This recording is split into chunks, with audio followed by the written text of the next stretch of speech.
Hello everyone and welcome back to my channel. My name is Soumya Mandirata.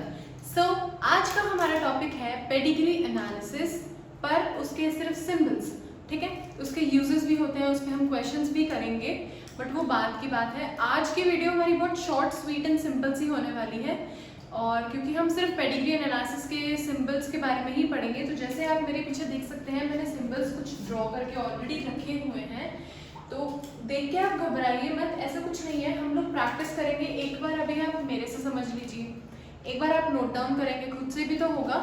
जब तक आप खुद से हाथ से नहीं लिखेंगे तब तक नहीं आपको याद होता है, आपको भी पता है। उसके बाद हम जब क्वेश्चंस करेंगे, ठीक है, आने वाले वीडियोस में जब हम इस पे क्वेश्चंस करेंगे, हम mentally and non mentally disorders के बारे में पढ़ेंगे, उसमें भी हम पेडिग्री एनालिसिस के बारे में डिस्कस करेंगे। तो इतना प्रैक्टिस तो मोर देन इनफ होता है, और इतना ज़्यादा टफ टॉपिक भी नहीं है। So let's start the video. Okay, तो सबसे पहले कि हम पेडिग्री एनालिसिस क्यों पढ़ते हैं, ये वो डॉगी वाला पेडिग्री नहीं है जो डॉग्स को खिलाते हैं, ये वो नहीं है, ये बायोलॉजी वाला पेडिग्री एनालिसिस है। और ये हम क्यों स्टडी करते हैं, क्योंकि जो भी ह्यूमन जेनेटिक्स है, ह्यूमन के बारे में पूरी जेनेटिक्स है, ह्यूमन की पूरी फैमिली का बैकग्राउंड है, क्या क्या एक जनरेशन से दूसरी जनरेशन में इनहेरिट हो रहा है, मतलब ट्रांसफर हो रहा है, उन सबकी स्टडी पेडिग्री एनालिसिस के द्वारा ही हम करते हैं, ठीक है। इसलिए हम इसको पढ़ते हैं। ये कुछ नहीं होता है, एक चार्ट लाइक स्ट्रक्चर होता है, ये फैमिली ट्री हम बोल सकते हैं इसको, जिसमें हम जनरेशन टू जनरेशन मार्क करते चलते हैं। और बेसिकली इसका यूज इसलिए हुआ था कि अगर कोई डिजीज है कि वो अगर किसी बच्चे में आई है या उसकी फैमिली में और भी लोगों में है, तो आप अगर फैमिली ट्री बनाते हैं तो आप उससे जीन्स कंपेयर कर सकते हैं कि हाँ इनमें नहीं थी, तो ये कैरियर भी हो सकते हैं, ये नॉर्मल भी हो सकते हैं, मतलब वो काइंड ऑफ प्रोबेबिलिटी वाला चांसेस में लेके चलना पड़ता है, ठीक है। तो ये सब चीजें मैं आगे बताती हूँ कि कैसे करते हैं। ओके, अब सबसे पहले तो ये है कि जितनी भी फीमेल्स होंगी किसी भी जनरेशन की, फीमेल्स को हम सर्कल से डिनोट करेंगे, और जितने भी मेल्स हैं उनको हम स्क्वायर से डिनोट करेंगे। ओके, तो यहाँ पे मैंने ऑलरेडी एक सर्कल बना रखा है, तो इसका मतलब ये फीमेल है, ये स्क्वायर है, तो मेल को स्क्वायर से डिनोट करते हैं। अब अगर ऐसे डायमंड शेप कुछ बना देते हैं हम, ठीक है, डायमंड शेप अगर कुछ बनाते हैं, इसका मतलब उस पर्टिकुलर इंसान का सेक्स जो है, जेंडर जो है, वो स्पेसिफाइड नहीं है, या तो हमें पता नहीं है या फिर वो ट्रांसजेंडर भी हो सकता है, ठीक है। तो यूजुअली हम नॉट स्पेसिफाई करके चलते हैं कि हमें उस जेंडर के बारे में नहीं पता है कि वो वहां पर उस टाइम मेल था या फीमेल था। कभी कभी हम भूल भी जाते हैं कि हमारे परदादा या परदादी उनके कितने भाई बहन थे, ठीक है। तो हमें पता है 4 भाई बहन है, बट उसमें से 2 तो जो है मेल है, एक फीमेल है, और एक हमें याद नहीं आ रहा कि फीमेल था या मेल था, तो उसको हमने ऐसे बना देना है। ओके, तो जेंडर नॉट स्पेसिफाइड। अब पूरा सर्कल बनाया और वो पूरा सॉलिड सर्कल है, मतलब उसको हमने पूरा शेड कर दिया। ओके, उसे अगर हमने पूरा शेड कर दिया, इसके मतलब सर्कल है, इसका मतलब तो ये है कि वो फीमेल है डेफिनेटली। अब अगर पूरा सॉलिड सर्कल है, मतलब पूरा हमने शेड कर रखा है, इसका मतलब वो फीमेल जो है वो अफेक्टेड फीमेल है। इसका मतलब क्या होता है, हम अगर ह्यूमन जेनेटिक्स में हम फैमिली ट्री बनाया, पेडिग्री एनालिसिस हम क्वेश्चन सॉल्व कर रहे हैं, तो हमें कहीं भी ये मिलेगा, इसका मतलब हम किसी भी बीमारी के बारे में पढ़ रहे हैं, सपोज हीमोफीलिया पढ़ रहे हैं या फिनाइलकीटोन्यूरिया पढ़ रहे हैं, या कुछ कोई भी बीमारी अगर पढ़ रहे हैं और हमें ये मिलता है वहां पर शेडेड पोर्शन, मेल या फीमेल दोनों में से, तो इसका मतलब हमें साफ ये पता चल जाएगा कि इस बंदे को वो बीमारी है, ये फीमेल या मेल को वो बीमारी है, वो अफेक्टेड है उस पर्टिकुलर डिसऑर्डर से, ठीक है। अब वही मेल के साथ अगर शेडेड स्क्वायर बॉक्स मिलेगा, तो इसका मतलब जो मेल है वो अफेक्टेड है। अब यहाँ पर आप देख सकते हैं स्क्वायर और जो सर्कल है, मतलब मेल या फीमेल के जो काउंटर पार्ट्स जो है, मतलब मैंने बता रखा है, उन दोनों को शेड कर रखा है, बट हाफ शेडेड है। यहाँ पे फुल शेडेड थे, यहाँ पे ये हाफ शेडेड है, मेल भी हाफ शेडेड है और फीमेल भी हाफ शेडेड है। इसका मतलब ये डेफिनेटली अफेक्टेड तो नहीं है, क्योंकि अफेक्टेड हम ऑलरेडी पढ़ चुके हैं कि वो फुल्ली शेडेड होते हैं। तो ये क्या होंगे, ये कैरियर्स हो सकते हैं। कैरियर कौन होते हैं, और कैरियर पर्टिकुलरली ऑटोसोमल जीन्स के लिए होंगे जो सेक्स क्रोमोसोम लिंक्ड नहीं होंगे, ठीक है। 2 टाइप के मैं आपको लास्ट वीडियो में बता चुकी हूँ, एक सेक्स क्रोमोसोम्स होते हैं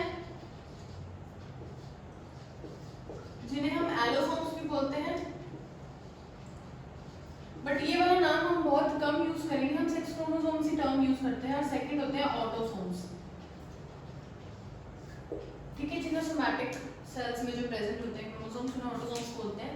सोमैटिक सेल्स मतलब हमारे रिप्रोडक्टिव ऑर्गन्स के अलावा बाकी हमारी पूरी बॉडी में जो भी सेल्स हैं उनमें जितने भी क्रोमोसोम्स हैं उन्हें ऑटोसोम्स बोलेंगे। ओके, तो ऑटोसोमल जीन्स के लिए मतलब अब कैरियर है, ऑटोसोमल जीन्स मतलब इनके लिए, इन जीन्स के लिए कैरियर है, मतलब इन जीन्स से रिलेटेड अगर कोई डिसऑर्डर हो रहा है, जो भी ऑटोसोमल डिसऑर्डर है उनसे रिलेटेड जो भी बीमारी है उसका कैरियर है मेल या फीमेल। ओके, अब ओके ये मैं आपको बता चुकी हूँ, ठीक है।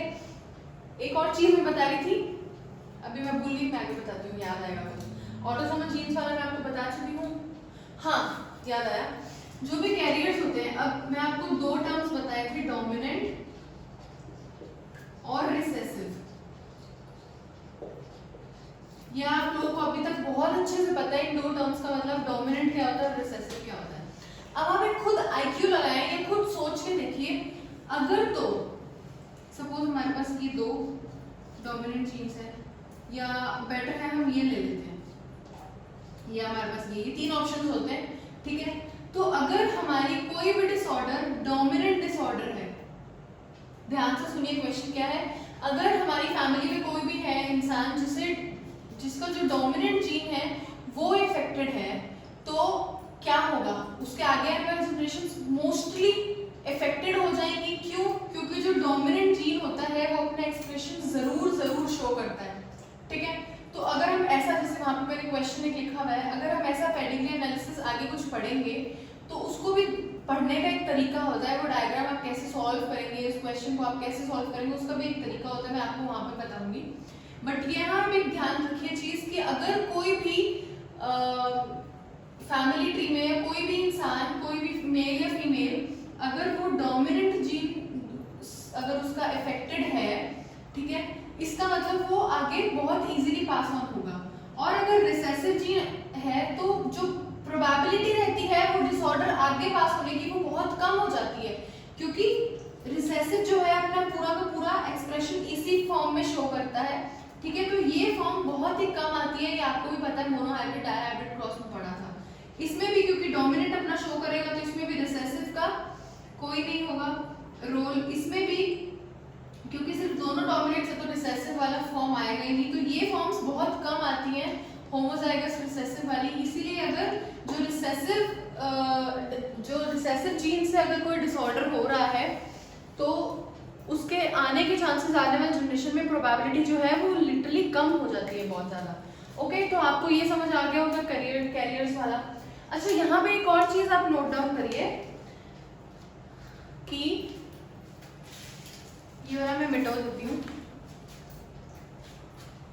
ये सब मैं इरेज कर रही हूँ, ठीक है।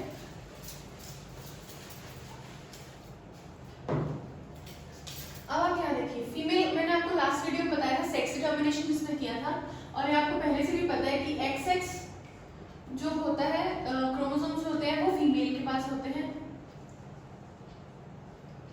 और XY जो होते हैं वो मेल के पास होता है। ओके, मेल जो है वो हेटेरोगैमेटिक पेरेंट होता है और जो फीमेल है वो होमोगैमेटिक पेरेंट होता है, आपको पता है।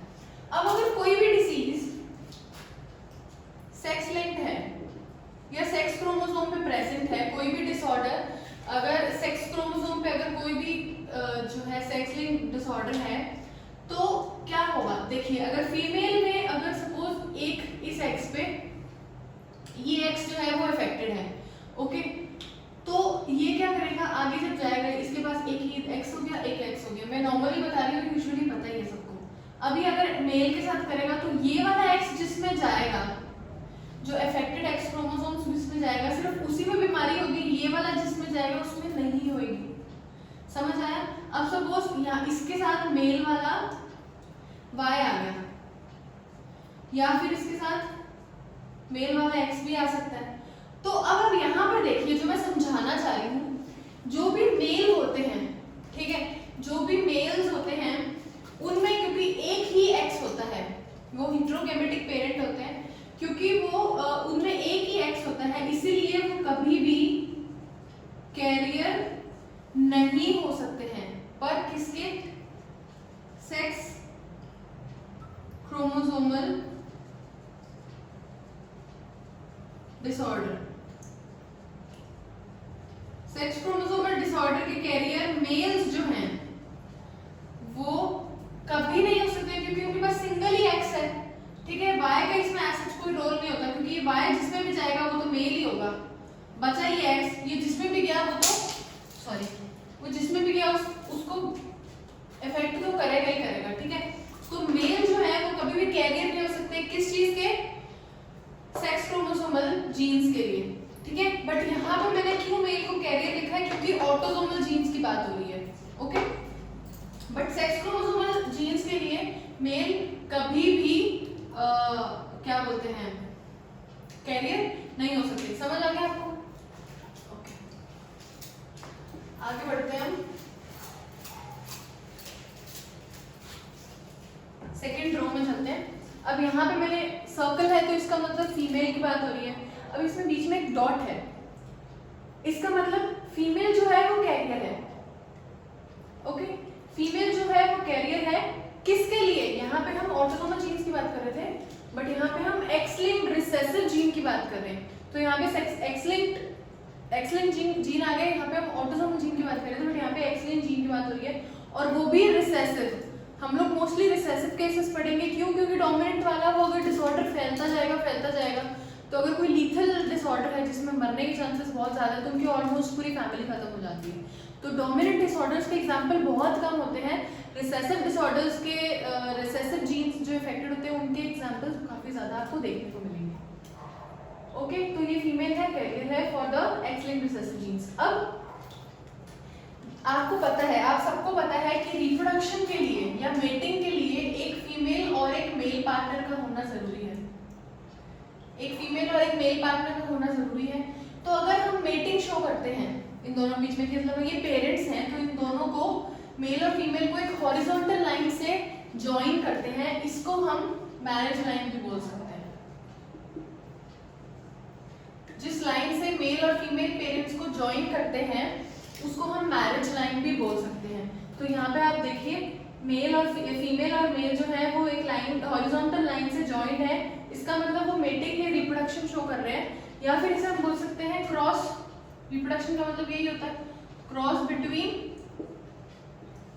To individuals. दो इंडिविजुअल्स हैं, मेल और फीमेल एक एक, ठीक है। तो दोनों इंडिविजुअल्स के बीच में क्रॉस हो रहा है या मेट हो रहा है या रिप्रोडक्शन हो रहा है, तो उसको हम ऐसे शो करेंगे, डिनोट करेंगे।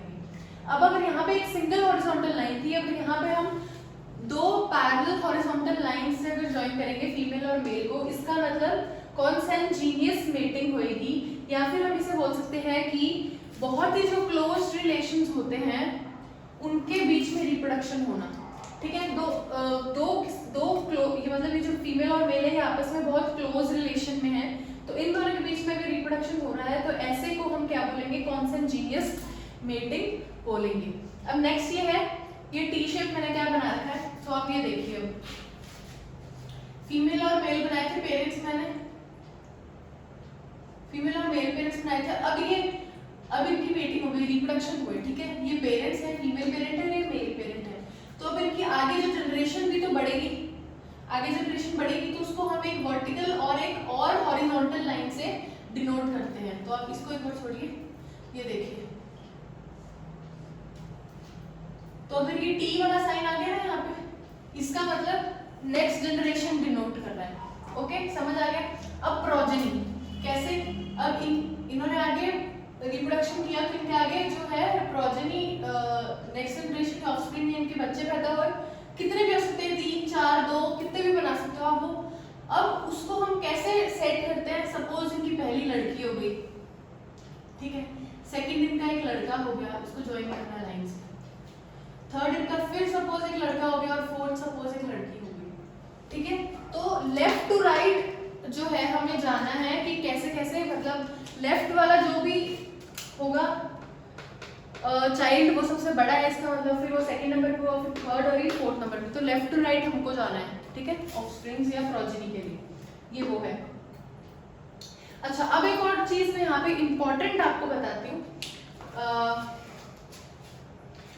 एक बार चलो वही बता देती हूँ, उसको इरेज करके मैं साफ सुथरा बना देती हूँ।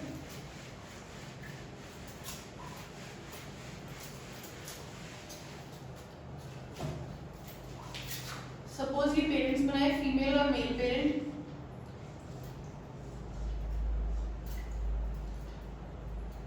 इनकी एक लड़की हुई, एक लड़का हुआ, ठीक है, 2 ही बच्चे हुए। अब इस लड़की की आगे शादी तो होएगी, तो इसको ऐसे बना दिया, ठीक है। इस लड़की की एक लड़के से शादी होगी और इस लड़के की एक लड़की के साथ शादी हो गई, दोनों ने रिप्रोडक्शन किया, इनके भी बच्चे हो गए। सपोज इसके 3 हुए, एक लड़का और एक लड़की। वो फैमिली ट्री के हिसाब से मैं अभी एक बार एग्जांपल देने के लिए बता रही हूँ। इनकी भी मेटिंग हुई, इनके 2 बच्चे हुए, सपोज एक लड़की और एक और लड़की, मतलब 2 लड़कियां हुई इनकी, ठीक है। तो अब हम इनको डिनोट कैसे करेंगे? जितने भी नेक्स्ट जनरेशन है, मतलब जितने भी जनरेशन के मेंबर्स हैं, उसको हम न्यूमेरिकल फॉर्म में डिनोट करेंगे। सपोज अब ये 2 मेरे पेरेंट्स थे, इनके 2 ही बच्चे थे, तो ये एक जो पहली लड़की और ये 2 ही बच्चे थे। अब ये एक कपल आया, इनके कितने 3 बच्चे हो गए, 1 2 और 3। ये एक कपल है, इनके कितने बच्चे हुए, 2 बच्चे हुए।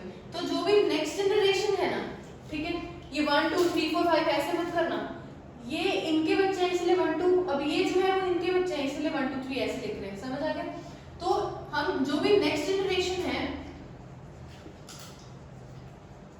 उसको हम नंबर्स से डिनोट कर रहे हैं, ओके। और जो नंबर ऑफ जनरेशंस हैं, ये हम जनरेशंस लिख सकते हैं, उसको हम रोमन न्यूमरल्स से डिनोट करेंगे। कैसे, मैं बताती हूँ। ये फर्स्ट जनरेशन हुई, ये दूसरी पीढ़ी हुई, सेकंड जनरेशन हुई और ये थर्ड जनरेशन हुई, ठीक है। तो ये आपको समझ आ गया, फर्स्ट जनरेशन थी, फिर इन्होंने मेटिंग करी तो इनके बच्चे हुए, तो ये सेकंड जनरेशन मानी जाएगी, इन्होंने मेटिंग करी तो ये थर्ड जनरेशन मानी जाएगी, समझ आ गया? तो नेक्स्ट जनरेशन जो भी बच्चे हो रहे हैं, प्रोजेनी हो रही है, उसको नंबर से डिनोट करेंगे, और जो जनरेशन वाइज अगर हम काउंट करें तो उसको रोमन न्यूमरल्स से डिनोट करेंगे। तो ये चीज आप अच्छे से नोट कर लीजिएगा। नेक्स्ट अब देखते हैं, यहाँ तक मैं आपको बता दी नंबर ऑफ प्रोजेनीज है। अब यहाँ पर अगर कोई भी मेल या फीमेल का सिंबल, ये मेल बनाया, फीमेल भी बना सकते हैं, अगर पैरेंथेसिस या ब्रैकेट के अंदर एनक्लोज्ड हो, तो इसका मतलब वो जो मेल या फीमेल चाइल्ड है वो एडॉप्टेड चाइल्ड है, ठीक है, उसको गोद लिया गया है, तो उसको ब्रैकेट के अंदर डिनोट करेंगे। नेक्स्ट हम थर्ड रो पे चलते हैं। अब देखिए आप यहाँ पे मैंने आपको मेटिंग के लिए बताया था एक ही, जैसे यहाँ पे देखिए आप वर्टिकल लाइन और हॉरिजॉन्टल लाइंस उनकी नेक्स्ट जो जनरेशन के प्रोजेनी है वो मार्क करेंगे। अच्छा यहाँ पे एक और चीज मैं भूली, ये देखिए आप, ये पेरेंट जनरेशन है और ये प्रोजेनी है, ठीक है। तो आपस में आपको पता ही है कि जो भाई बहन होते हैं उन दोनों, उनको सिबलिंग्स बोलते हैं। जिनको नहीं पता है वो नोट डाउन कर लो, जो भी भाई बहन होते हैं वो आपस में एक दूसरे के सिबलिंग्स होते हैं, ठीक है।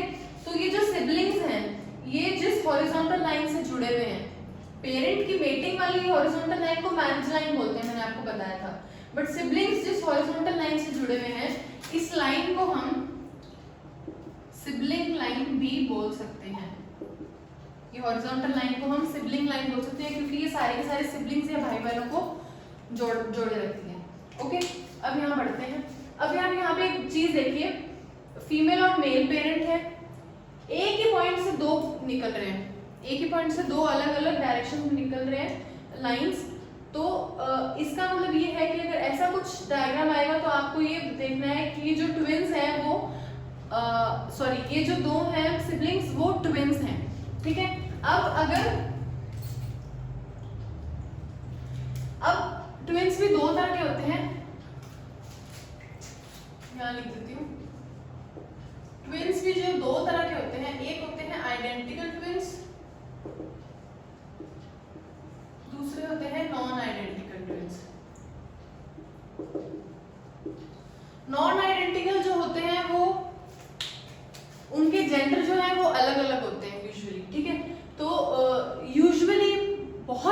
केसेस में उनके जो जेंडर है वो अलग अलग होंगे, तो या तो ये फीमेल मेल हो सकते हैं या मेल फीमेल हो सकते हैं, और कुछ केसेस में फीमेल फीमेल या मेल मेल भी हो सकते हैं, ठीक है। तो ये नॉन आइडेंटिकल ट्विंस हैं।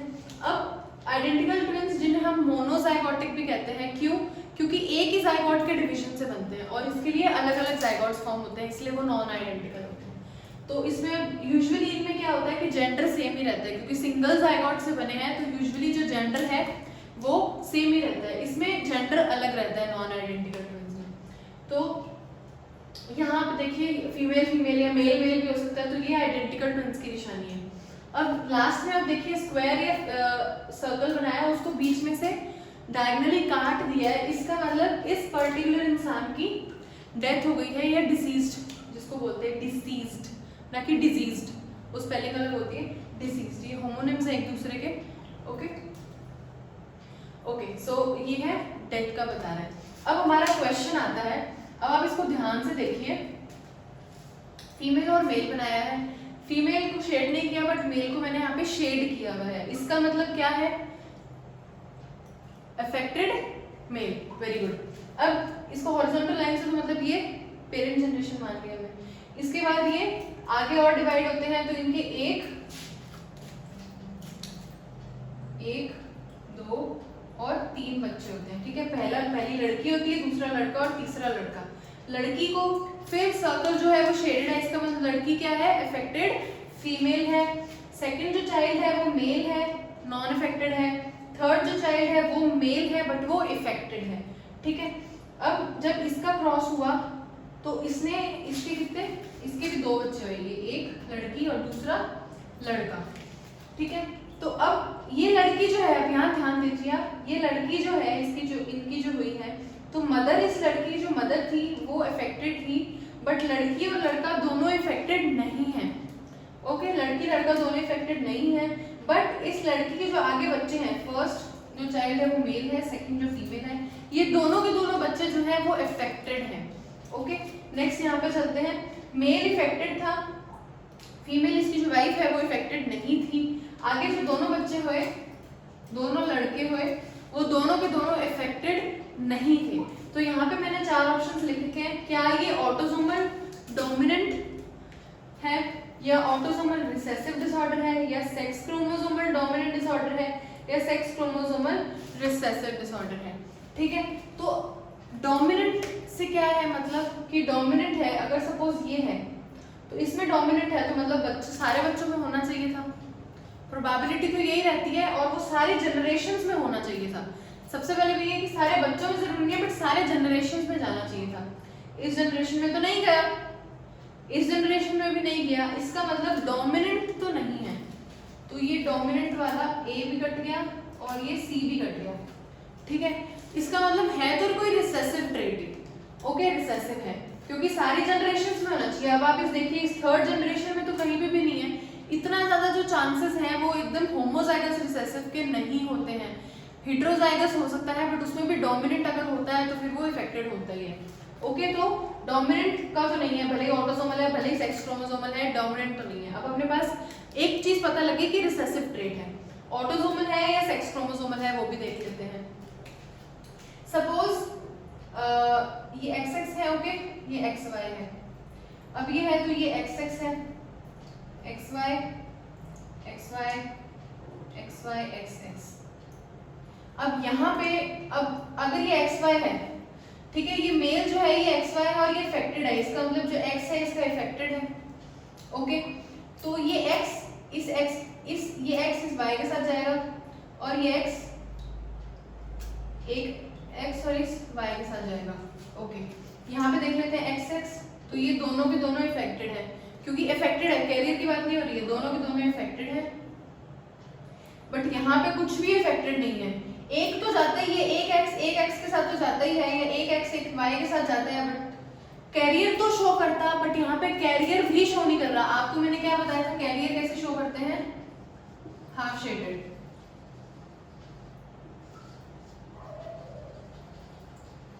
बट यहाँ पे हमें ऐसा कुछ भी नहीं दिख रहा है, इस जनरेशन में कुछ भी नहीं है, इस जनरेशन में ऐसा कुछ भी नहीं है, किसी में भी कैरियर शो नहीं कर रहा है। इसका मतलब क्या हमें साफ हो गया कि ये सेक्स लिंक्ड ट्रेट तो नहीं है, सेक्स लिंक्ड डिसऑर्डर तो नहीं है, ठीक है, क्योंकि सेक्स लिंक्ड होता तो वो जो अफेक्टेड वाले क्रोमोसोम है वो आगे तो जा ही रहे थे, तो वो कहीं पे तो डिजीज का कुछ तो कैरियर वाला चीज भी शो करते, बट उन्होंने यहाँ पे नहीं किया। अगर कैरियर वाला शो करते तो हम फिर भी सोच सकते थे कि हाँ सेक्स क्रोमोसोमल है, तो इसका मतलब ये सेक्स क्रोमोसोमल रिसेसिव भी नहीं है। तो लास्ट हमारे पास ऑप्शन ही क्या बचता है, ये ऑटोसोमल रिसेसिव डिसऑर्डर है। ओके, तो ये बहुत सिंपल सा क्वेश्चन था।